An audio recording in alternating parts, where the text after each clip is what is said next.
এই মুহূর্তে নাটোর শহরের চক বৈদ্যনাথ এলাকায় চামড়ার বাজারে আছেন আল মামুন। লবণ দেয়া কোরবানির চামড়া বেচার কেনার সবশেষ খবর জানতে সরাসরি যাচ্ছি তার কাছে। দেশের দ্বিতীয় বৃহত্তম চামড়ার বাজার, এই চামড়ার বাজারে কিন্তু এখন পর্যন্ত 35টি জেলা থেকে গরু এবং খাসি ছাগলের চামড়া এসেছে। তো প্রথম পর্যায়ে যেটি আমরা দেখেছি যে নাটোরের ট্যানারি মালিকরা স্বল্প পরিসরে এসেছেন এবং তারা কিন্তু মূলত জোর দিয়েছেন প্রথম পর্যায়ে ছাগলের চামড়া। এই 1.5 শতাধিক আড়ত যেটি রয়েছে, এই আড়ত গুলোতে কিন্তু গরুর চামড়া এখনো অবিকৃত অবস্থায় পড়ে রয়েছে।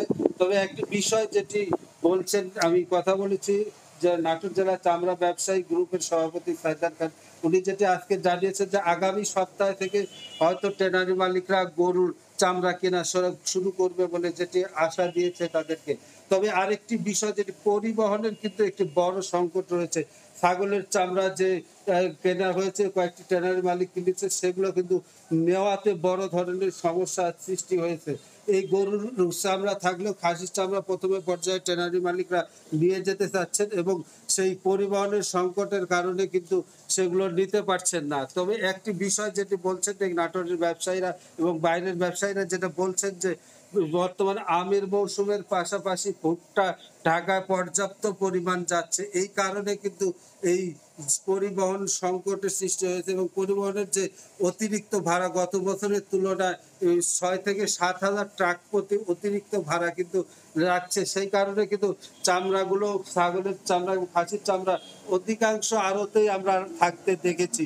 একটি বিষয় যেটি আমরা বলতে পারি যে ঈদের দিন থেকে যে আমরা দেখছি এখানে কাঁচা চামড়া যেটি লবণ মুক্ত, সেটি কিন্তু ভালো মানের যে চামড়া আমরা দেখেছি এখানে নাটোরের বাজারে, সেটি কিন্তু 850 থেকে 1050 টাকায় বিক্রি হয়েছে।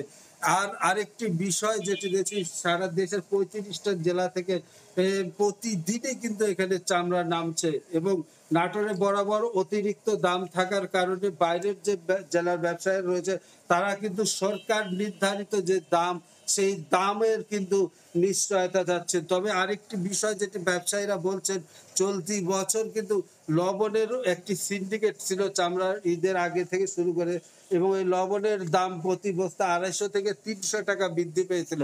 এর কারণে কিন্তু চামড়া, যে গরুর চামড়া, সেটি কিন্তু সংরক্ষণে 2 থেকে 250 টাকা খরচ পড়ে এবং ছাগলের চামড়া যেটি বিক্রি হচ্ছে। তবে একটি বিষয় যেটি বাইরের জেলার ব্যবসায়ী রয়েছে, তারা কিন্তু ন্যায্য মূল্য, সরকার নির্ধারিত মূল্য, সেটি দেওয়া হলে তারা কিন্তু লাভবান হবে বলে বলছে। তো এই ছিল আমার কাছে নাটোরের চামড়া বাজারের সর্বশেষ।